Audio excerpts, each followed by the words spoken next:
Welcome back to Reece Reads. Today's book is called The Kissing Hand, written by Audrey Penn and illustrated by Ruth E. Harper and Nancy M. Leake.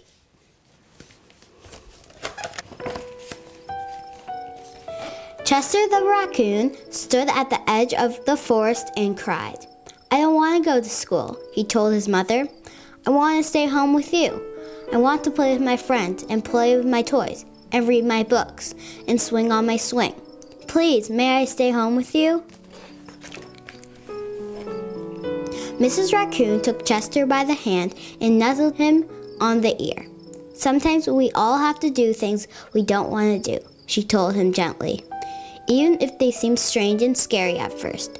But you will love school once you start. You'll make new friends and play with new toys, read new books, and swing on new swings.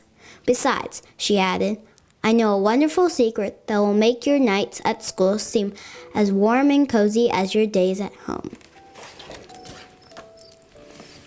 Chester wiped away his tears and looked interested. "A secret? What kind of secret?" "A very old secret," said Mrs. Raccoon. "I learned it from my mother, and she learned it from hers. It's called the kissing hand." "The kissing hand?" asked Chester. "What's that?"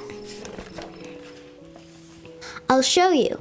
Mrs. Raccoon took Chester's left hand and spread it open his tiny fingers into a fan. Leaning forward, she kissed Chester right in the middle of his palm. Chester felt his mother's kiss rush from his hand, up his arm, and to his heart. Even his silky black mask tingled with a special warmth. Mrs. Raccoon smiled. Now she told Chester, "Whenever you feel lonely and need a little loving from home, just press your hand to your cheek and think, 'Mommy loves you, Mommy loves you.' And that very kiss will jump to your face and fill you with toasty warm thoughts."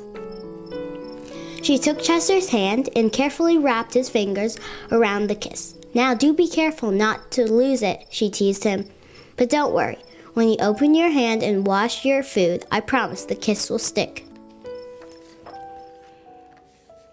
Chester loved his kissing hand. Now he knew his mother's love would go with him wherever he went, even to school.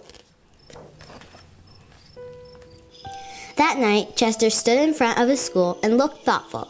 Suddenly, he turned to his mother and grinned. "Give me your hand," he told her. Chester took his mother's hand in his own and unfolded her large, familiar fingers into a fan. Next, he leaned forward and kissed the center of her hand. "Now you have a kissing hand too," he told her. And with a gentle goodbye and "I love you," Chester turned and danced away. Mrs. Raccoon watched Chester scamper across a tree limb and enter school.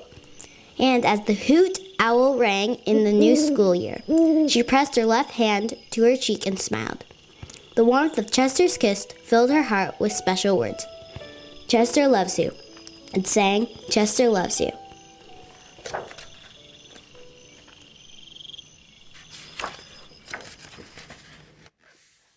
I love you. The end. What another great book. Thanks for watching Reece Reads, and I'll see you next time. Bye!